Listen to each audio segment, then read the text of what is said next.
Good afternoon, everyone. I'm very sorry for not being in Da Nang due to a conflict schedule. Thanks for giving me the opportunity to share by video link some of the perspectives of the work that APEC is doing regarding non-tariff measures and good regulatory practices. The discussion on NTMs is very relevant nowadays in the current context of low tariff rates and an increase in the use of these non-tariff measures. This table shows how governments in the APEC region have increased the use of trade remedies such as anti-dumping and safeguards. Also, WTO has noticed that a rising number of specific trade concerns on sanitary issues and technical issues have been raised against APEC members without getting any resolution.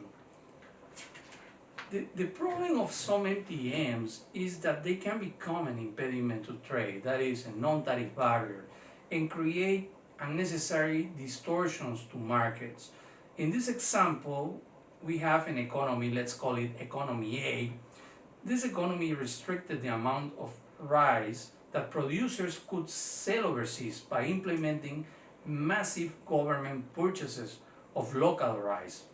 This measure basically increased the international price of rice because economy A is a leading world producer of rice. Rice stocks overseas started to fall, and also rice imports in APEC originating from economy A went down, and APEC had to find alternative sources of rice. Another example, the case of economy B implementing an import licensing system on optical desk machines. After the implementation of this measure, imports fell immediately. This affected many exporters selling this product to economy B. Another problem that we are facing is the reduction of transparency in terms of notifying at WTO the implementation of non-tariff measures. The number of specific trade concerns raised at the WTO Sanitary and Phytosanitary Committee and Technical Barriers to Trade Committees by affected governments have increased, but the percentage of them previously notified by implementing governments has been declining in recent years. Before deciding the implementation of non-tariff measures, it's important that governments evaluate policy alternatives that could help addressing similar policy objectives, but in a less trade restrictive manner, and also in ways that compliance costs are lower. For example, instead of monitoring trade flows through an automatic import license, an option could be to have customs authorities reviewing import declarations ex post. A second example is, let's say that an economy needs to establish full restrictions due to sanitary issues. So an option would be for governments to allow imports from disease-free areas, to establish monitoring mechanisms and certify products from safe areas. Another example is if a government needs to establish new technical regulations, but it doesn't make sense to establish those technical regulations from scratch. The option should be to base those new regulations on international standards, implement mutual recognition of standards and mechanisms of equivalence. It's important to conduct an assessment of policy options before implementing any non-tariff measure. For example, if any government is thinking about implementing an import licensing system to keep track of products for just statistical purposes, we need to check whether there are other more efficient options. For example, if it's possible to generate statistics just by looking at exports declarations, then it's not recommended to get an import licensing system. Another example is if the government wants to establish an import licensing requirement to restrict certain products.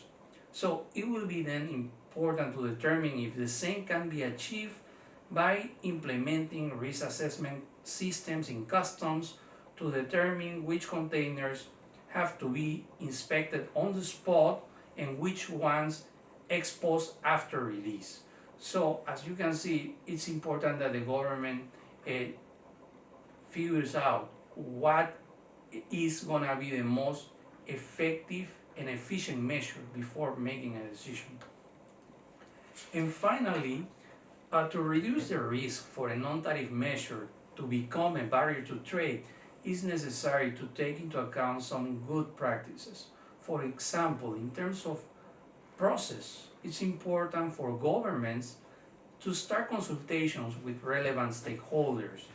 The measures must have clear requirements and criteria.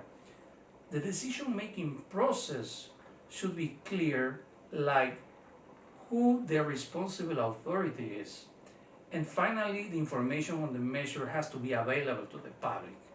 In terms of principles, here in APEC we are discussing some cross-cutting principles on non-tariff measures. And this work is being done at the Committee on Trade and Investment. It's advisable, for example, that governments act with transparency. All relevant information should be available to public. Also, there should be predictability and consistency in the decision-making process. The policies should be non-discriminatory, and also the applicants should have the right to appeal. The procedures should be processed quickly, and the requirements should be simple. All the policies also should be WTO consistent, so it should be consistent with those rules of the World Trade Organization. And of course, these policies should be the least trade restrictive measure available and based on international standards, scientific integrity, and evidence as appropriate. Thank you very much for your time and attention. I hope you found this presentation very useful. For more information about our work, our publications, you can visit our website and our social media accounts. Thank you very much.